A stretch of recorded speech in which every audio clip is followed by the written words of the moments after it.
Welcome to Bench to Bedside, a weekly series of live conversations about recent advances in cancer, from the research bench to treatment at the patient's bedside. And now, your host and the director of the University of Kansas Cancer Center, Dr. Roy Jensen.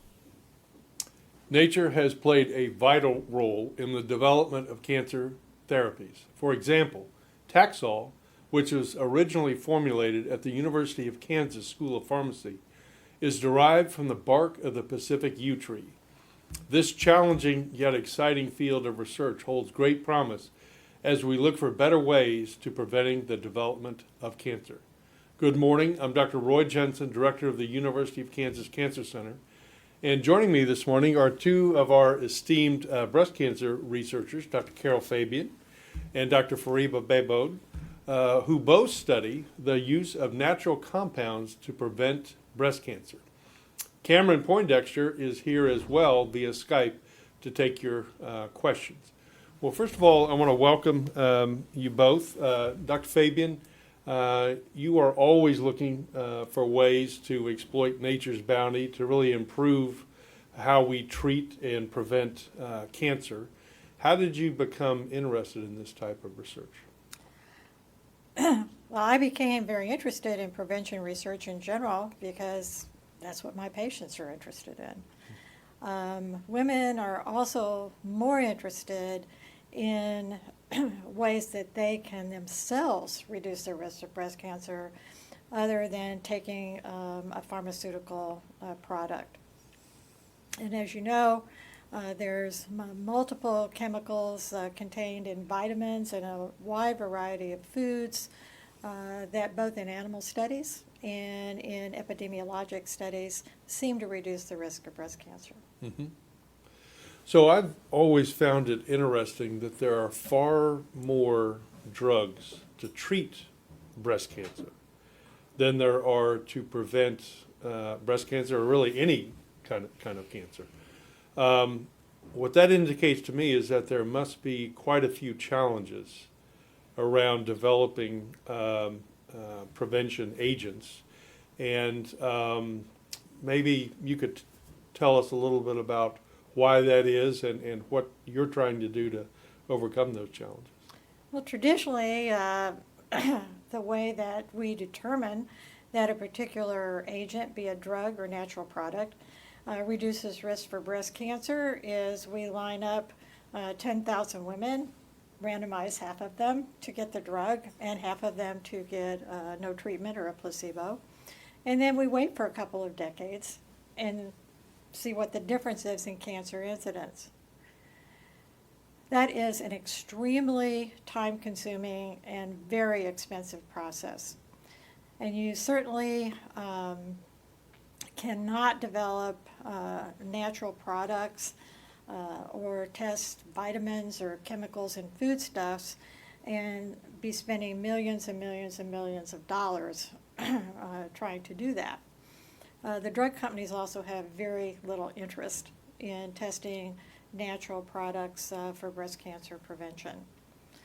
On the other hand, for cancer treatment, you just give a cancer patient a standard treatment versus the new treatment. You only have to have a few hundred patients usually and a few years to determine if one treatment versus the other is best. So prevention gets shortchanged. Yeah. So you just wrapped up a preliminary study that was focusing on the use of omega-3 fatty acid supplements. And that study, as I understand it, was for women that were at increased risk for breast cancer and undergoing a weight loss prevention. Could you tell us about that project and Sure. what the results were? Well, because of the problems in prevention that you mentioned, and it takes so many years to actually see if one treatment versus another reduces the incidence of breast cancer, researchers, clinical researchers, have teamed up with researchers like Dr. Behbod, and we first look in animal models to see if a certain dose of that natural product or agent reduces cancer development in an animal model. And even more importantly, what markers, proteins, or genes are changed in the animal model. Then we take those genes or proteins, we call those biomarkers, into the human trial. And instead of trying to look for changes in cancer incidence, we initially look to see if there are changes in these biomarkers that predict that an individual is or is not going to develop breast cancer. Mhm. And that's exactly what we did in the trial that you're referring to. Omega-3 fatty acids are commonly found in a variety of places in nature, but in very high doses in cold water fish like salmon, herring, mackerel, things of that nature. We don't eat a lot of mackerel, herring, and salmon in the United States. So people have fairly low consumption of omega-3 fatty acids. Omega-3 fatty acids are anti-inflammatory, and they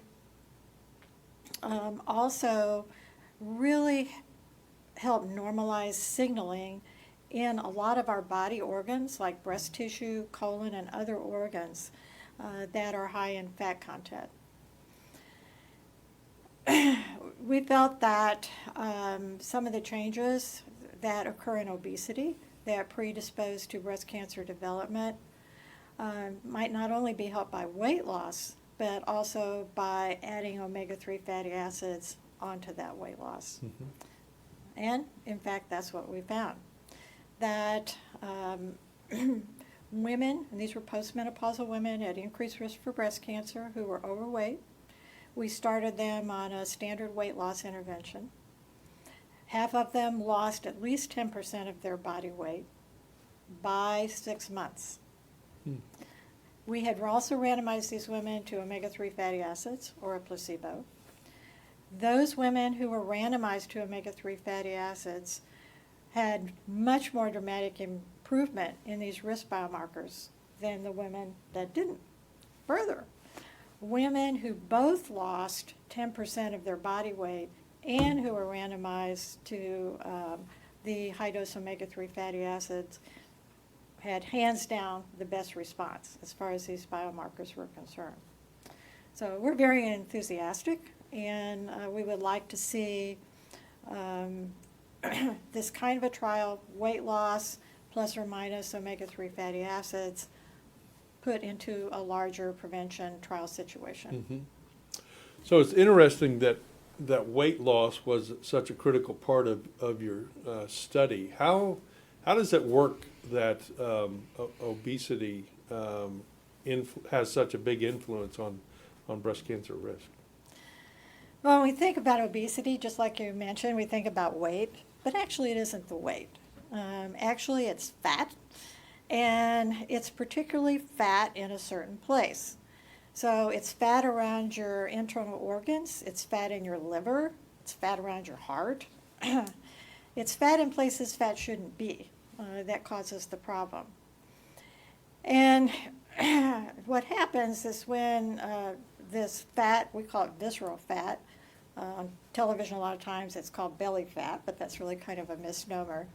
So this visceral fat is not as expansile, if you will, as the peripheral fat, the fat on your thighs or hips or arms.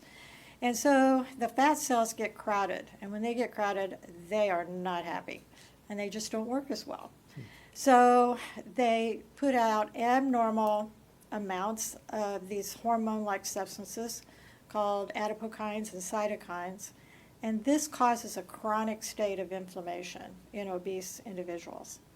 This chronic state of inflammation causes what we call insulin resistance, so our insulin body levels of insulin rise, and this stimulates cancer cells or precancerous cells.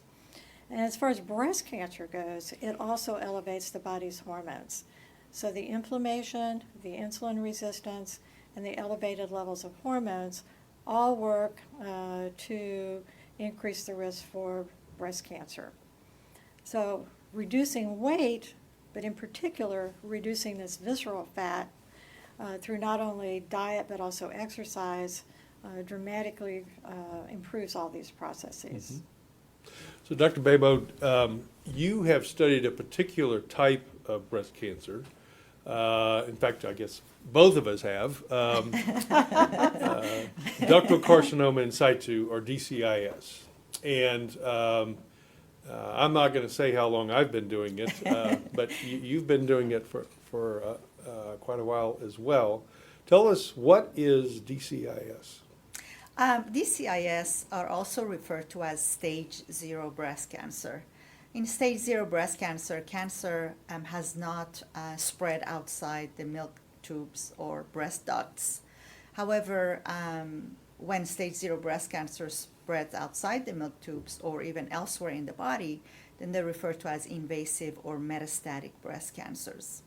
Studies show that only less than 50% of stage 0 breast cancers, if left untreated, not even with surgery, that they will eventually advance into late stage or metastatic breast cancers. However, right now we don't have good information to be able to categorize patients into high risk or low risk. Because if a lesion is low risk, then it's possible that women can use less harsh treatments or avoid treatments altogether. So, if you're just joining us, we're here with Drs. Carol Fabian and Fariba Behbod discussing their research of natural compounds for the prevention and treatment of breast cancer. And Cameron Poindexter is here via Skype taking your questions. And I understand, Cameron, that we already have our first question. So what do we have? Yes, we actually have two questions. The first question is, are there different kinds of omega-3 fatty acids? Is DHA a type of omega-3? Great question, and the answer is yes. DHA is a type of omega-3 fatty acids. Just in general, without getting all involved in basic biochemistry, is some omega-3 fatty acids come from primarily plant sources, and they are, in many animals, converted into things like EPA and DHA. Human beings can't do this conversion very efficiently, so it's much better for us to actually ingest the DHA or the EPA ourselves, and we do that best either by eating marine type of fish or taking fish oil supplements or things that are made to be like fish oil supplements. Some of those, particularly for DHA, actually are made from algae. And in fact, that's how these cold-water fish get so much DHA and EPA in their flesh, is they eat a lot of algae. So if you think that other people may be interested in this conversation, please use the hashtag bench to bedside. And I want to go back to Dr. Behbod. One of your research projects on DCIS actually involves an herb that's growing outside my wife's kitchen, maybe your kitchen as well. But tell us a little bit about that and kind of how that line of research came to be. So in order to study the mechanisms by which some stage 0 breast cancers advance to the more aggressive types, we developed a model in which we take stage 0 breast cancer and implant them into animal models, in particular mice, and then we follow their natural evolution, and this way we don't harm the patients. And so by doing that, we found, interestingly, that very similar to human disease, only about 50% of stage 0 breast cancers advance to the more aggressive invasive breast cancers. And furthermore, we found that this expression of a certain genes, referred to as B-cell lymphoma 9, that was strongly associated with this advancement into invasive breast cancer. And then we also discovered that a natural compound referred to as carnosic acid, a major ingredient in rosemary extract, was able to stop the function of this gene. And so when we administered rosemary extract to our animal models, we found that it was very effective in prevention of this transition from stage 0 to aggressive and invasive breast cancers. And so based on our very promising results, National Cancer Institute has now provided funding so we can study the safe and effective dose of rosemary extract for prevention of stage 0 transition to invasive breast cancer in a larger set of patient samples. And if we're successful with our animal models, then we will move rosemary extract to the clinics where we can actually study an effective dose that can be used in patients at high risk for breast cancer to see whether rosemary extract will be effective for using in prevention of breast cancer in those high-risk individuals. Mm-hmm. So for quite some time now, anti-hormonal therapy has been utilized for women diagnosed with DCIS in an attempt to minimize their risk of going on to invasive cancer. But as it turns out, less than half of the women who are prescribed those drugs, wind up taking them long-term due to side effects. And so, the biggest issue is the fact that they cause menopausal symptoms. Dr. Behbod, how could your research project potentially change our approach to DCIS, kind of given this situation? Yeah. So right now, a woman diagnosed with stage 0 breast cancer is receiving surgery in the form of lumpectomy, where a portion of the breast is removed, followed by radiation therapy, or entire breast is removed, also referred to as mastectomy. And in some cases, they're offered, like you said, antihormonal therapy. And we know, like you said, that antihormonal therapy are associated with a lot of side effects. This is the reason that the compliance is so poor. So if we understand the mechanism by which some of the stage 0 breast cancers advance to the more aggressive invasive breast cancers, then we can potentially prevent overtreatment for low-risk patients. And for high-risk patients, develop therapeutic strategies that are safer and more effective, such as rosemary extract, for prevention of invasive breast cancer. Mm-hmm. So I want to introduce yet another natural product that has been studied at the KU Cancer Center by you, Dr. Fabian, and that's Lignans. And these are compounds which are found in high concentration in flaxseed. And could you tell us a little bit about their use as a breast cancer prevention strategy, particularly in premenopausal women? I think the reason that lignans, which again are found in high concentrations not only in flaxseed but all kinds of oily seeds like sesame seed, pumpkin seeds, things of this nature, which also, by the way, those seeds have a high concentration of plant-based omega-3 fatty acids. But lignans have captured the imagination of a lot of people, mainly because in countries where there is a high lignan intake, there appears to be a reduced incidence of breast cancer in the women that ingest naturally lots of lignans versus those that don't. And once again, in the U.S., we don't ingest much in the way of lignans. So could lignans be a preventive compound?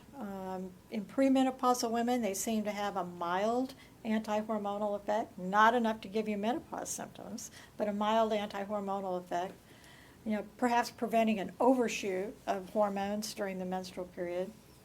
They're also anti-inflammatory. And remember, we think it's both hormones and inflammation that increase breast cancer risk. So honestly, that was why I was so interested in this. However, a lot of women love to put flaxseed and these other seeds in their food food, their smoothies, their cereal, all kinds of things.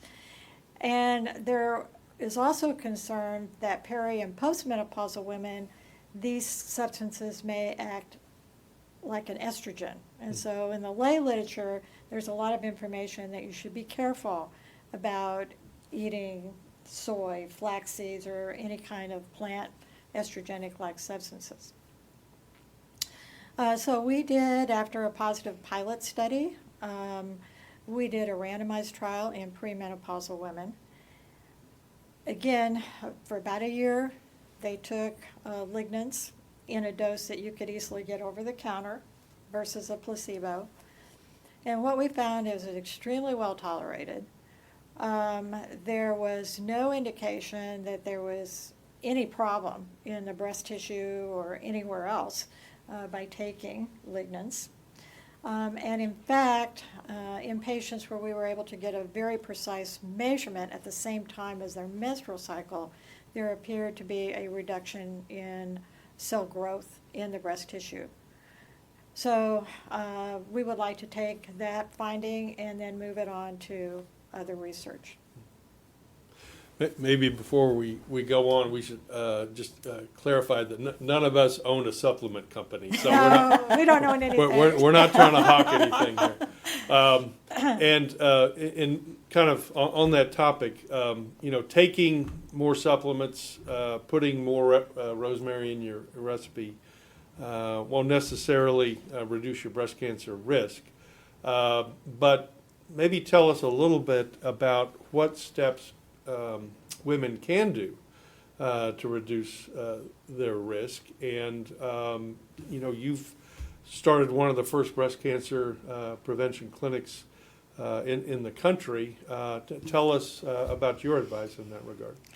Well, I think step one is to know what your risk is, particularly women who have a family history or women who've had a prior precancerous biopsy are oftentimes at increased risk. So know what your risk is. Most women who think their risk is very high are actually what we call a moderate risk for breast cancer. Not average, not high, not real high, but moderately increased risk. And for these women, generally what we recommend is possibly an increase or earlier screening. For example, for most moderate risk women, we recommend starting screening 10 years before the youngest effective relative. And we also may advise doing a breast MRI in addition to a mammogram, particularly for women with dense breasts. So that's number one, know what your risk is. Number two, if you're at least at moderately increased risk, you may need earlier screening and more screening. Number three, if your risk is simply moderate, we really advise mostly healthy behaviors, not taking antihormonal drugs like people with DCIS are advised to take. And those healthy behaviors are exercise, and more exercise, really up to 5 hours a week of moderate intensity exercise. And that will prevent the next thing, which is weight gain. We don't like women to gain weight. Eat a good balanced diet that include 5 servings of fruits and vegetables per day. And that 5 servings of fruits and vegetables per day should include a lot of these things that we're talking about as natural products. Also, unless there truly is a real need, avoid, if you're peri- and postmenopausal, taking the combination of an estrogen and a progestin. Estrogen itself, only estrogen itself, which women without a uterus can take, is not going to increase risk. It's estrogen plus progestin. Did that answer your question? Okay. There you go. So, Dr. Behbod, you worked at the Baylor College of Medicine before joining us. Could you tell us a little bit about the factors that influenced you in terms of your decision to come here? Yep. I myself was diagnosed with stage 0 breast cancer, or DCIS, back in 2004. At the time, I was a postdoctoral fellow at Baylor College of Medicine. And when I finished my training, I wanted to focus my research on studying stage 0 breast cancer. So I was looking for a good home for my research so I can start my own laboratory. I actually had 2 job offers in Texas. And a lab mate of mine, she was a PhD student at the time, and she was from Kansas. And she encouraged me to apply to University of Kansas. And so when I came here, I spoke with both of you, Dr. Fabian and Dr. Jensen, and Dr. Thomas, who was the chair of our department. And I was convinced that I would have the highest support for my research studying stage 0 breast cancer right here at the University of Kansas. Another big factor was 2 of my mentors who have Dr. Craig Aldred and Dr. Dan Medina, who have devoted their entire life to prevention of breast cancer. They told me that University of Kansas is top #1 in clinical and translational breast cancer research. And so those 2 factors made me turn down my offers in Texas, actually, and come to the University of Kansas. I've been here 12 years. The support for my research has been tremendous, has been beyond my imagination. Because of this support that I have received, not just from the Cancer Center leadership at University of Kansas, as well as the clinicians, the pathologists, the radiologists, and the surgeons at the University of Kansas, but I receive support from other institutions. Dr. Mirada's group at St. Luke's, Dr. Ritchie's group from Truman, as well as surgeons in Wichita, Dr. May, Dr. Kusik, and the pathologist, Dr. Razek. So because of all this wonderful support that I received for my research, we have been able to develop a model that has received worldwide recognition, not only for studying stage 0 breast cancer, but all stages, including invasive and metastatic breast cancer. Yeah, that's awesome. Well, we're certainly glad Thank to you. hear that. Cameron, it sounds like we have another question. Yes, we actually have a few questions. The first question is, how much omega-3 should an individual consume daily? And is there a certain over-the-counter fish oil supplement you would recommend? Oh, boy. A loaded question. To really get the preventive benefits of omega-3, you probably need to, the preventive benefits as far as breast and colon cancer are concerned, you probably need to take around 3 grams of the combination of EPA plus DHA per day. As far as over-the-counter preparations, whether it's krill oil or fish oil or whatever, you have to look at the amount of EPA plus DHA on the bottle. And that usually means you're going to be taking about somewhere between 4 and 6 capsules of these over-the-counter medications per day to get to that amount. If you really like salmon, the other thing that you can do is just eat a huge piece of salmon once a day. But most people don't like salmon that much. It may be that if we had better lifelong consumption of omega-3 fatty acids, that maybe 1 or 2 of those omega-3 fatty acid capsules that you can buy over the counter would be enough. But there's just a lot we don't know yet. Next question, Cameron. Yes, they want to know, what are your thoughts to metabolize and balance estrogen like DIM? What? We didn't get the last part of the question. Metabolize and what estrogen? And balance estrogen like DIM, D-I-M. Like DIM. Oh, I think that is, I am not sure what BIM is. I think that is a very old compound. If the person who asked that question could email us, I will answer that directly. I am vaguely familiar with BIM. The chemical that it is derived from many years ago actually was studied here as a possible cancer treatment or preventative. My direct answer to you is we really do not know if that is of value or not. And right now, I would not try buying that over the counter to counter out any estrogenic risk. Any additional questions, Cameron? Yes, the next one is, have you found any supplements that might help the side effects of anti-hormonal medication, specifically Letrozole? I didn't hear the last of it. Any supplements that can counteract the side effects of letrozole?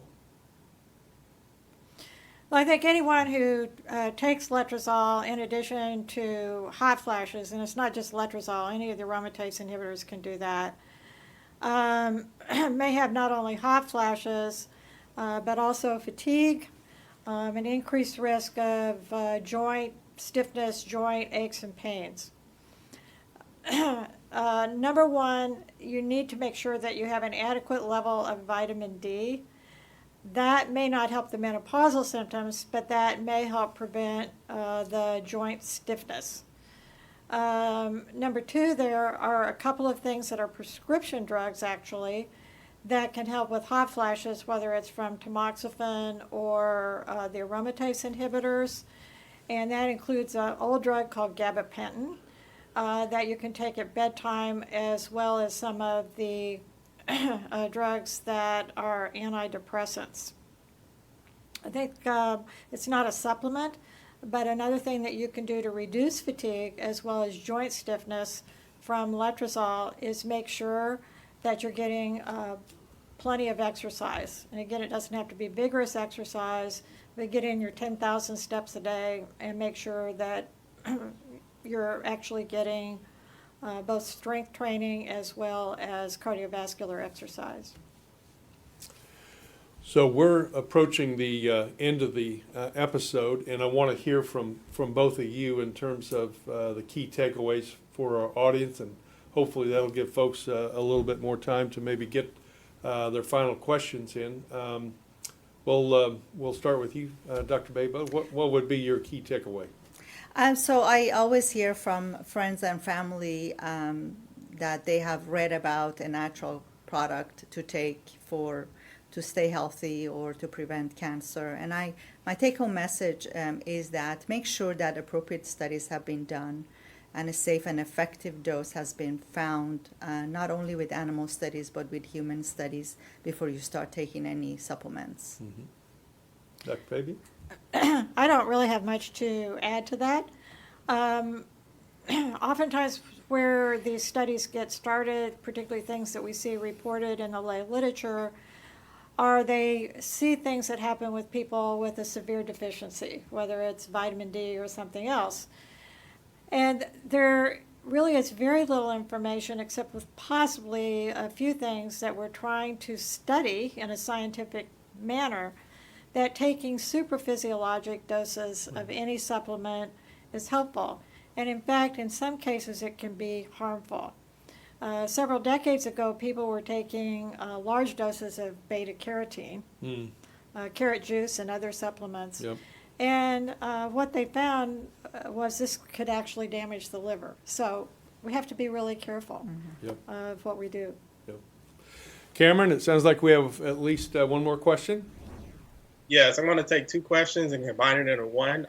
They want to know, where is a reliable and quality supplement of omega-3? Where can you get it? And the second one is, what if you're a vegan? Is there any replacement for fish?